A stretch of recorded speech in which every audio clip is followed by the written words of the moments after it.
না, মুস্তাফিজ যে টাইপের প্লেয়ার, ওকে কিন্তু আসলে ওকে যদি আপনি ইউজ করতে পারেন তাহলে আপনার 100% বেনিফিট হবেন। যেটা আপনার ধোনি টিম করছে। আপনি দেখেন ও কলকাতার এগেইনস্টে যেভাবে বল করেছে, যেভাবে প্ল্যান করেছে।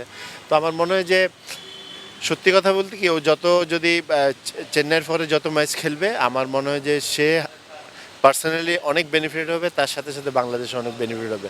কারণ সেখানে কিন্তু জিম্বাবুয়ের সাথে খেলার চেয়ে ওখানে খেললে আমার মনে হয় যে আপনার সে অনেক কিছু লার্ন করবে। আপনার ড্রেসিং রুম আছে, বড় প্লেয়ারদের সাথে খেলবে, ওখানকার স্ট্যান্ডার্ড ভালো, বিভিন্ন উইকেটে আমরা খেলতেছি, বিভিন্ন টাইপের প্লেয়ারদের সাথে খেলছি।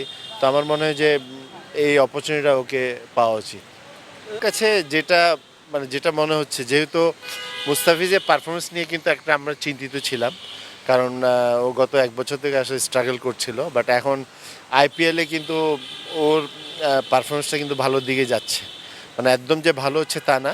আর যেহেতু লঙ্গার ভার্সন খেলে না, তো আমার মনে হয় যে ও যদি আইপিএলে গিয়ে যদি এরকম ভালো করতে থাকে তাহলে ওয়ার্ল্ড কাপে আমার কাছে মনে হয় যে আমরা অনেক বেশি বেনিফিটেড হবে বাংলাদেশ। সো এই জিনিসটা চিন্তা করতে পারে বোর্ড।